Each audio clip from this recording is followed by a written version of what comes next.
in the integrate step, students take this new knowledge from conducting research and apply it to their previous knowledge. And so I've included a link to the textbook section template. This was just based on the textbook that we were using at the time that I created this project, which was Houghton Mifflin.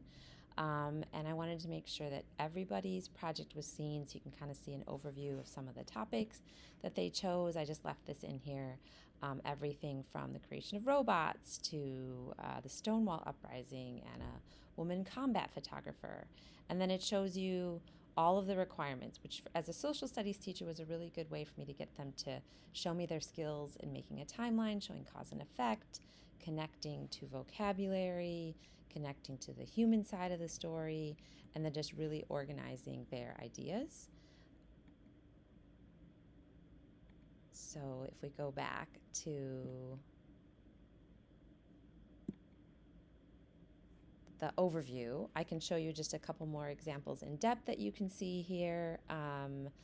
This was High. He chose to talk about a group of African American football players, the Black 14, who were from a Wyoming college, but he realized that that was actually part of a larger story about racial segregation in sports, and choosing to go on beyond just the Jackie Robinson story. So that was really impressive. I had another student, Mohammed, and he chose to focus on Indian Americans. We're talking like East Indian Americans in World War I, inspired by Mr. Thind, who filed for citizenship when he returned from World War I, but was denied that by the Supreme Court because he was not white.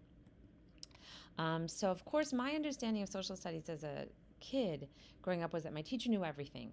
But of course, projects like this allow students to follow their curiosity and understand that social studies is really about exploration, and so many topics can be. My examples are all obviously social studies focused because that's my background. So when you are choosing to do a project like this, it's important to think about, of course, there might be some topics that you are avoiding because you don't feel confident in the answer. But really, when we are able to be honest about that, which happens to me a lot in my new position at a new school, that we model the inquiry process. How do we go about showing that we are curious?